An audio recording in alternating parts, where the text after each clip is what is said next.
ಮುಖ್ಯಮಂತ್ರಿ D K Shivakumar ಅವರ ಸಚಿವ ಸಂಪುಟ ಈಗಾಗಲೇ ರಚನೆಯಾಗಿದೆ. ಅದಕ್ಕೆ ಆದರೂ ಕೂಡ ಸಾಕಷ್ಟು ಜನ ಶಾಸಕರು ನಮಗೂ ಕೂಡ ಸಚಿವ ಸ್ಥಾನವನ್ನು ನೀಡಬೇಕಿತ್ತು ಅನ್ನುವಂಥ ಒಂದು ಆಗ್ರಹವನ್ನು ಕೂಡ ಈಗಾಗಲೇ ಮಾಡ್ತಾ ಇರುವಂಥದ್ದು. ನಮ್ಮೊಂದಿಗೆ ಮಾತನಾಡಲಿಕ್ಕೆ ಹಂಗಾಮಿ ಸ್ಪೀಕರ್ ಆಗಿರುವಂತಹ ಟಿ ಬಿ ಜಯಚಂದ್ರ ಅವರಿದ್ದಾರೆ. ಅವ್ರನ್ನೇ ಮಾತನಾಡಿಸ್ತಾ ಹೋಗ್ತೀನಿ. ಸರ್, ಈಗಾಗಲೇ ಸಚಿವ ಸಂಪುಟ ರಚನೆಯಾಗಿದೆ, ನಿಮಗೆ ಹಂಗಾಮಿ ಸ್ಪೀಕರ್ ಸ್ಥಾನವನ್ನು ಕೊಟ್ಟಿದ್ದಾರೆ. ಅದನ್ನು ನೀವು ತಗೊಳ್ತೀರಾ ಅಥವಾ ತಗೊಳ್ಳಲ್ವಾ ಅನ್ನೋದು ಪ್ರಮುಖವಾದಂಥ ಚರ್ಚೆ. ನನಗೆ ಮನವಿ ಬಂದಾಗ ನಾನು ತಿರಸ್ಕಾರ ಮಾಡಿದೆ, ನಾನು ಬೇಡ ಅಂತ ಹೇಳಿದ್ದೆ. ಆದರೂ ಕೂಡ ನೋಟಿಫಿಕೇಷನ್ ಪೇಪರ್ನ ನೋಡೋಗಷ್ಟೇ ಗೊತ್ತಾಗಿತ್ತು ನನಗೆ. ಭಾಳ ಜನ ಶಾಸಕರೆಲ್ಲರೂ ಸೇರಿ ಅದು ಒಪ್ಪಕೂಡ್ದು ಅಂತೇಳಿ ಹೇಳ್ತಿದ್ದಾರೆ. ಇದೆಲ್ಲ ಒಂದು ಕಡೆಗೆ ಒಪ್ಪಬಾರ್ದು ಅಂತಕ್ಕಂಥ ಮಾತನ್ನು ಹೇಳ್ತಿದ್ದಾರೆ. ಅದನ್ನು ನಾವು ಎಲ್ಲ ಕೂತು ಚರ್ಚೆ ಮಾಡಬೇಕು ಅಂತೇಳಿ ತೀರ್ಮಾನ ಮಾಡಿದ್ವಿ. ನೋಡೋಣ ಏನಾಗ್ತದೆ. ಸರ್, ಅಂದರೆ ಈಗ ನೀವೀಗ ಹಿರಿಯ ಶಾಸಕರಿದ್ದೀರಾ, ನಿಮ್ಮನ್ನು ಸಚಿವ ಸ್ಥಾನಕ್ಕೆ ಅವ್ರು ಸೇರಿಸ್ಕೊಳ್ದೇ ಇರೋದಕ್ಕೆ ಏನು ಕಾರಣ ಇರ್ಬೋದು ಅಂತ ನಿಮ್ಗೆ ಅನಿಸುತ್ತೆ ಸರ್? ಯಾಕೆ ನೀಡಿಲ್ಲ ಅಂತ ನಿಮ್ಗೆ ಅನಿಸುತ್ತೆ? ಯಾವ ಮಾನದಂಡ ಇಟ್ಟು ಮಾಡಿದಾರೋ ನಮಗಂತೂ ಅರ್ಥ ಆಗ್ತಾಯಿಲ್ಲ. ಭಾಳಷ್ಟು ಜಿಲ್ಲೆಗಳಿಗೆ ಪ್ರಾತಿನಿಧ್ಯನೇ ಇಲ್ಲ, ಕೊಟ್ಟು ಜಿಲ್ಲೆಗೆ ಕೊಟ್ಟಿರ್ತಕ್ಕಂಥದ್ದು.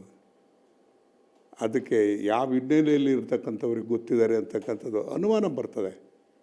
ನಾವ್ಯಾರೂ ಅನುಮಾನ ಮಾಡದಿದ್ದರೂ ಕೂಡ, ಪಕ್ಷದ ಹಿತದೃಷ್ಟಿಯಿಂದ ಅನುಮಾನ ಮಾಡದಿದ್ರು ಕೂಡ, ಮತದಾರರು ನಮ್ಮ ಜೊತೆ ಇರ್ತಕ್ಕಂಥ ಮುಖಂಡರುಗಳು ಸುಮ್ಮನೆ ಬಿಡೋದಿಲ್ಲ. ಎಲ್ಲದನ್ನೂ ಪ್ರಶ್ನೆ ಮಾಡ್ತಾರೆ, ಎಲ್ಲದನ್ನೂ ಉತ್ತರ ಕೊಡಬೇಕಾಗ್ತದೆ. ನಮಗೆಲ್ಲ ಒಂದು ಕಡೆ ಮತದಾರರು ಪ್ರಶ್ನೆ ಮಾಡಿದಾಗ ನಮ್ಮ ಬಾಯಿ ಕಟ್ತದೆ, ಉತ್ತರ ಕೊಡೋಕ್ಕಾಗಲ್ಲ. ಸರ್ಕಾರದ ನಡೆಯನ್ನು ಸಮರ್ಥಿಸ್ಕೊಳ್ತಕ್ಕಂಥದ್ದು ಕಷ್ಟ ಆಗ್ತಾಯಿದೆ. ಸರ್, ಇಲ್ಲಿ ಪ್ರಮುಖವಾಗಿ ಸಾಕಷ್ಟು ಜನ ಈಗಾಗಲೇ ಶಾಸಕರು ನಿಮ್ಮನ್ನು ಕೂಡ ಸಂಪರ್ಕ ಮಾಡಿದ್ದಾರೆ. ಅಂದರೆ ಯಾರ್ಯಾರು ಸಚಿವ ಸ್ಥಾನ ವಂಚಿತರಿದ್ದಾರೆ ಅವರೆಲ್ಲರೂ ಕೂಡ ಈಗ ನಿಮ್ಮನ್ನು ಭೇಟಿಯಾಗಿದ್ದಾರೆ, ಮಾತುಕತೆ ನಡೆಸಿದ್ದಾರೆ. ಸರ್, ಏನಂತ ಚರ್ಚೆ ಆಯಿತು, ಮುಂದಿನ ನಡೆ ಹೇಗಿರುತ್ತೆ ಅನ್ನುವಂಥದ್ದು ಇಲ್ಲಿ ಪ್ರಮುಖವಾದಂಥ ಒಂದು ವಿಚಾರ ಆಗ್ತದೆ. ಏನಾಗುತ್ತೆ ಅಂತೇಳಿ ನಾವು ಕೂತು ತೀರ್ಮಾನ ಮಾಡ್ತೀವಿ.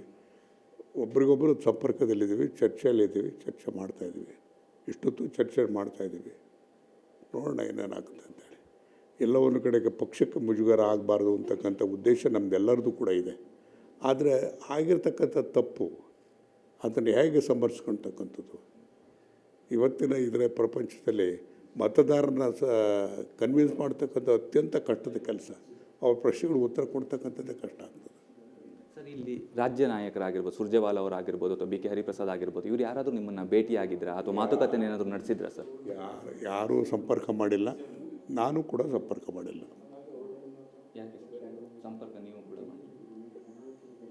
ಈಗ ಆಗೋಗಿದೆ, ನೋಡೋಣ ಏನೇನಾಗ್ತದೆ.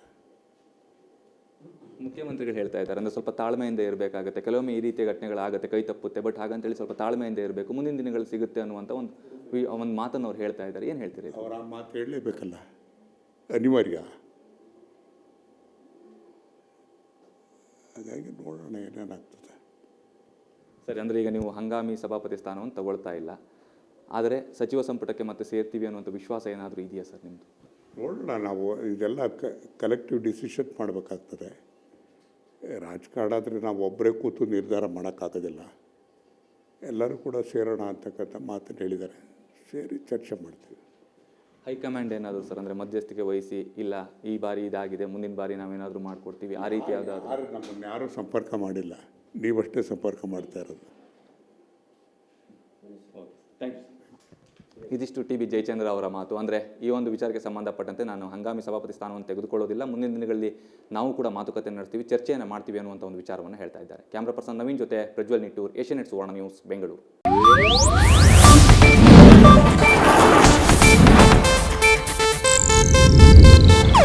ಇದು ಏಷ್ಯಾನೆಟ್ ನ್ಯೂಸ್ ನೆಟ್ವರ್ಕ್ ಪ್ರಸ್ತುತಿ.